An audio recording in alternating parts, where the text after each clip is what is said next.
नमस्कार, मैं हूं आपके साथ मयंक। देखिए, एक बड़ी खबर जो कि ईरान नॉर्थ कोरिया से जुड़ी हुई है और खबर ये निकल के सामने आई है कि नॉर्थ कोरिया और ईरान मिलकर परमाणु पनडुब्बियों पर काम कर रहे हैं, यानी कि ऐसी पनडुब्बियां, ऐसी सबमरीन्स जिनसे बैलिस्टिक मिसाइल्स फायर हो सकती है। और ख़ास तौर पर नॉर्थ कोरिया की ये कोशिश है कि वो ऐसी पनडुब्बियां बना ले जिससे न्यूक्लियर मिसाइल्स फायर हो सकती हैं। अब देखिए, सबसे पहली बात यह है कि ये खबर निकल के कहाँ से आई।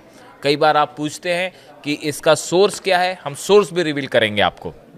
देखिए, साउथ कोरिया के डिफेंस मिनिस्टर हैं आह गुन बैक, इनकी तरफ से एन ग्यू बैक, इनकी तरफ से एक बयान आया। देखिए पूरी खबर। South Korea's defence minister Ahn Gyu Back told parliament on Monday that North Korea is likely receiving various technologies from Russia to advance its submarine programme. जो साउथ कोरिया के डिफेंस मिनिस्टर हैं, उन्होंने पार्लियामेंट में इस बात को कहा कि हमें ये जानकारी मिली है कि नॉर्थ कोरिया रूस की मदद से अपने सबमरीन प्रोग्राम को आगे बढ़ा रहा है। और इस प्रोग्राम के तहत कोशिश ये हो रही है, Pyongyang has long sought to develop submarines capable of launching ballistic missiles and has already test fired such missiles from underwater platforms। खबर ये आई कि north Korea, Kim Jong Un जो हैं, वो ये कोशिश कर रहे हैं कि ऐसी सबमरीन्स तैयार हो जिसमें समंदर के अंदर से बैलिस्टिक मिसाइल्स फायर हो सके और जिसके ऊपर न्यूक्लियर वॉरहेड भी हो, यानी कि पेलोड के साथ फायर हो सके। और इस पूरे मामले में रूस जो है वो नॉर्थ कोरिया की मदद कर रहा है। ये खबर कौन बता रहा है? साउथ कोरिया के डिफेंस मिनिस्टर बता रहे हैं, किसी हवाई सोर्स से खबर नहीं है। साउथ कोरिया के जो डिफेंस मिनिस्टर है, उन्होंने अपनी संसद में ये बात कही। अब देखिए, ये जो खबर है सबमरीन प्रोग्राम को लेके, रूस और नॉर्थ कोरिया के बीच में बड़ा कोऑपरेशन है, लंबे समय से चल रहा है। 10,000 से ज़्यादा सैनिक जो हैं वो नॉर्थ कोरिया ने रशिया के लिए भेजे थे यूक्रेन के खिलाफ जंग करने के लिए। बाद में संख्या बढ़ा के 30,000 तक करने की बात आई। ऐसा भी कहा जा रहा है कि ऑफिशियली ये कहा गया कि 10,000 सैनिक है, जबकि उनकी संख्या 30,000 से ज़्यादा थी। इसी बीच अब खबर ये है, देखिए ये बात साफ है कि जब से ईरान पर हमले हुए हैं, इजराइल और अमेरिका ने हमले किए और ख़ास तौर पे ईरान के न्यूक्लियर साइट्स को निशाना बनाया गया, फोर्दो, इस्फहान, उसके बाद से नतान्ज, उसके बाद से किम जोंग उन ने अपना न्यूक्लियर प्रोग्राम कई गति से आगे बढ़ा दिया है। अपनी लॉन्ग रेंज मिसाइल्स जो है उस पर काम करना तेजी से शुरू कर दिया है। एआई टेक्नोलॉजीज की मिसाइल बनाई जा रही हैं जो कि आईसीबीएम रेंज की मिसाइल है। और अब खबर आई है सबमरीन को लेकर। देखिए, नॉर्थ कोरिया के आसपास बड़ा हिस्सा है जो समंदर से घिरा हुआ है, और अगर भविष्य में कभी भी अमेरिका की तरफ से या साउथ कोरिया की तरफ से अगर कोई हमला होता है नॉर्थ कोरिया में, तो उसमें समंदर की जो जंग होगी वो बेहद अहम साबित होने वाली है। और इस लिहाज से नॉर्थ कोरिया रूस की मदद से अपनी सबमरीन्स को तेजी के साथ न्यूक्लियर केपेबल सबमरीन्स बनाने में जुटा हुआ है कि कैसे उससे बैलिस्टिक मिसाइल्स फायर की जाए जिसमें परमाणु बम भी लगाओ। अगर ये क्षमता नॉर्थ कोरिया के पास आती तो ये एक बड़ा सेटबैक होगा अमेरिका के लिए और उसके सहयोगी देशों के लिए। अब इसमें ईरान की एंट्री कैसे होती है? ईरान का आपको मिसाइल नेवी वाला जो प्रोग्राम है, पनडुब्बियों से जुड़ा सबमरीन से जुड़ा जो प्रोग्राम है, उसको पहले थोड़ा सा समझना पड़ेगा आपको। देखिए, ईरान के पास जो है 3 तरह की सबमरीन्स हैं। पहली जो कैटेगरी है वो फतेह कैटेगरी की सबमरीन्स मानी जाती है, जो कि सबसे ज़्यादा पावरफुल अगर कोई सबमरीन इस समय ईरान के पास है तो वो फतेह कैटेगरी की सबमरीन है। और ये करीब 5 हफ्तों तक समंदर के अंदर रह सकती है ये जो सबमरीन है, और 200 मीटर से ज़्यादा गहराई तक उतर सकती है पानी में, और ये सबसे एडवांस सबमरीन मानी जाती है। दूसरी है गदीर कैटेगरी की सबमरीन है। ये ईरान में बनी छोटी डीजल इलेक्ट्रिक पनडुब्बी है, टॉर्पीडो और मिसाइल दागने में सक्षम है। जो ये दूसरी कैटेगरी ईरान के पास है, ये है गदीर। इसमें जो इलेक्ट्रिक पनडुब्बियां हैं, टॉर्पीडो इलेक्ट्रिक पनडुब्बी है, ये डीजल से चलती है। टॉर्पीडो और मिसाइल दोनों इससे दागे जा सकते हैं। अब गौर से सुनिए इस बात को, ये जो गदीर कैटेगरी की श्रेणी की जो पनडुब्बियां हैं, इसका डिजाइन नॉर्थ कोरिया की योनो श्रेणी की सबमरीन्स पर आधारित है। जो गदीर का डिज़ाइन है सबमरीन का ईरान का, वो नॉर्थ कोरिया की जो योनो कैटेगरीज की सबमरीन्स है, सबमरीन्स की अलग अलग कैटेगरी होती है। जैसे जनरेशन्स के फाइटर जेट्स होते हैं, आपने सुना होगा 4th जनरेशन का फाइटर प्लेन, 4.5 जनरेशन का फाइटर प्लेन, 5th जनरेशन का फाइटर प्लेन, ऐसे सबमरीन्स की भी कैटेगरी होती है। तो ये जो सबमरीन है योनो कैटेगरी नॉर्थ कोरिया की, बताया जाता है कि ये ईरान की जो गदीर जितनी सबमरीन्स हैं, इसकी टेक्नोलॉजी यही है।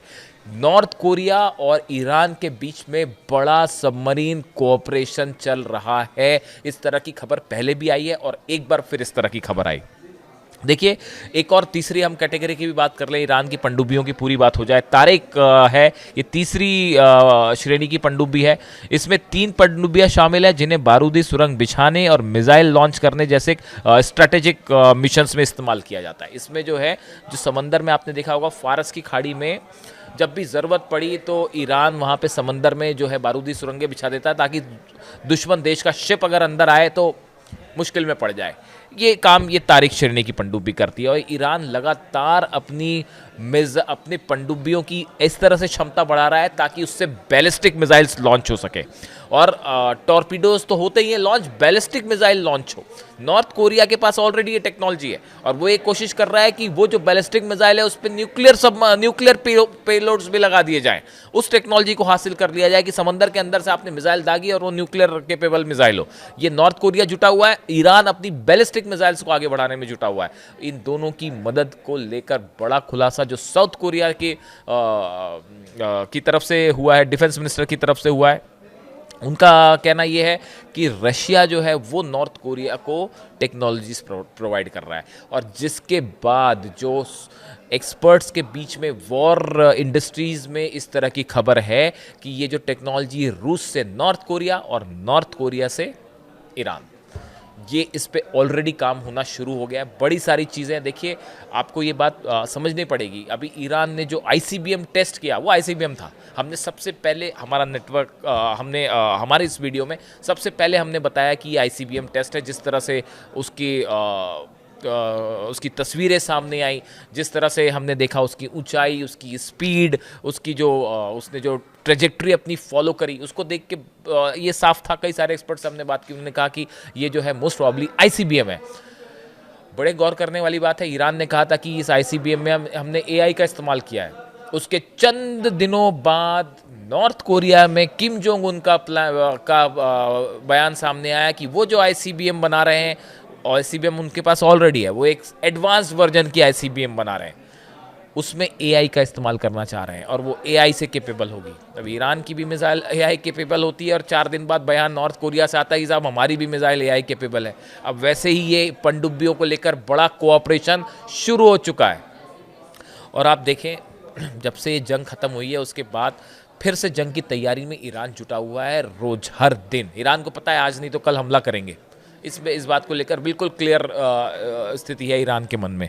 तो अपनी सुरक्षा की तैयारी तो करना ही है। अब इस स्थिति में ये जो पनडुब्बी वाला कोऑपरेशन है, ये बहुत ज़बरदस्त तरीके से आगे बढ़ रहा है नॉर्थ कोरिया ईरान का। अब आप देखिए, कैस्पियन सागर है नॉर्थ में, ईरान की आप स्ट्रेटेजिक पोजीशन समझिए। क्यों समंदर में जंग ईरान के लिए बड़ी अहम है और क्यों इजराइल के लिए बड़ा सेटबैक हो सकता है अगर ये बैलिस्टिक मिसाइल्स फायर होने लग गई। ये खासकर फतेह जो बताया जाता है कि ये जो कोऑपरेशन हो रहा है, ये फतेह जो कैटेगरी की इसकी सबमरीन है ईरान की, इसको मजबूत करने का काम किया जा रहा है। आप इस बात को समझिए कि ईरान की जो मिसाइल्स हैं, जिस रेंज की मिसाइल्स ईरान के पास है इस समय, उस रेंज में कोई मुकाबला नहीं है। अगर हम 2500 किलोमीटर की रेंज की बात करें, क्योंकि इजराइल आ जाता है 2500 किलोमीटर में, ईरान से जो 2500 किलोमीटर की मिसाइल है तेल अवीव तक पहुंच जाती है वो। तो अब कोई भी देश कभी भी अपनी मिसाइल बनाता है तो वो अपने जो एनिमी कंट्री है उसकी रेंज के हिसाब से बनाता है। तो उस लिहाज से अब जब अब ये 2500 से 3000 किलोमीटर वाली रेंज की बात होती है, उसमें ईरान की मिसाइल्स का कोई मुकाबला नहीं है। बेहद सटीक मिसाइल्स, बेहद पावरफुल मिसाइल्स, और अब किसी को ये बात साबित करने की ज़रूरत भी नहीं है। जो पिछली बार 180 से 200 मिसाइल्स फायर हुई थी उसके बाद, और इस 12 जंग में आखिरी के 3 दिन में जो मिसाइल्स गिरी हैं, उसकी तस्वीरें सब कुछ बयां कर दे रही हैं। इस सिचुएशन में देखिए, नॉर्थ में कैस्पियन सागर है, फारस की खाड़ी, ओमान दक्षिण में जो है ओमान की खाड़ी है, ओमान का सागर है। तीन तरफ से ईरान समंदर में है, एक तरफ से कैस्पियन है, फारस की खाड़ी है, ओमान है। ऐसे हालात में अगर बड़ी जंग होती है, खासकर अमेरिका के साथ, फिर से मान लीजिए अगर न्यूक्लियर प्लांट पे हमले होते हैं, तो ऐसे में अगर ईरान के पास ये क्षमता है कि पनडुब्बी से बैलिस्टिक मिसाइल तान दे और चढ़ा दे, तो इस हालात में ये ईरान के लिए मिसाइल प्रोग्राम के लिए एक बहुत बड़ी मदद होगी कि आप फारस की खाड़ी में अंदर तक गए और मिसाइल दाग दी वहां से पनडुब्बी से, आप कैस्पियन सागर में गए, आप ओमान की खाड़ी में गए और आपने एनिमी की शिप को उड़ा दिया।